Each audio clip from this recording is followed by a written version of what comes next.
لماذا لماذا لماذا؟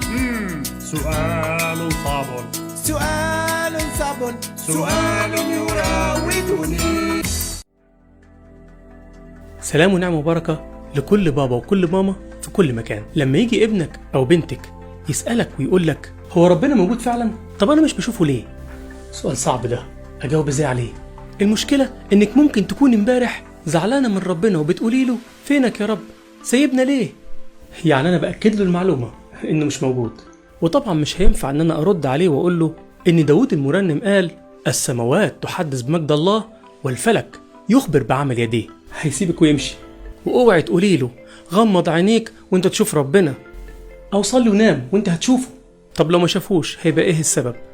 العيب فيا عشان انا شقي، ولا هو مش موجود اصلا وماما بتكذب عليا؟ طب وبعدين ايه الحل؟ الاجابه على السؤال ده او اي سؤال من النوعيه دي بالذات، وخصوصا مع طفل كيجي او ابتدائي لغايه تالتة ابتدائي كده، لازم تكون بشكل عملي. يعني اعرفه ان مش بس ربنا اللي مش بنقدر نشوفه، في حاجات تانية كتير عينينا مش بتقدر تشوفها.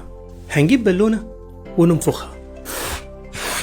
على فكرة البالونة دي بترد على أسئلة كتيرة جدا. وهقول له البالونة دي جواها ايه؟ جواها هوا. طب انت شايف الهوا؟ شايفه موجود جوا البالونة. طب انا هفك البالونة وعايزك تركز خالص في الهوا اللي طالع منها وتبص عليه وتشوفه. شفت الهوا اللي طالع وراح فين؟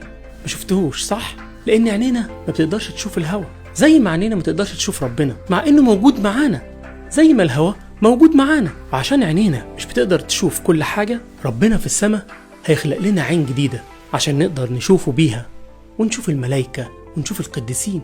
وطبعا مش هوصيك انك ما تكترش في الإجابة عشان المعلومة تثبت في مخه. وسلامي لكل بابا وماما وللكنيسة اللي في بيتهم.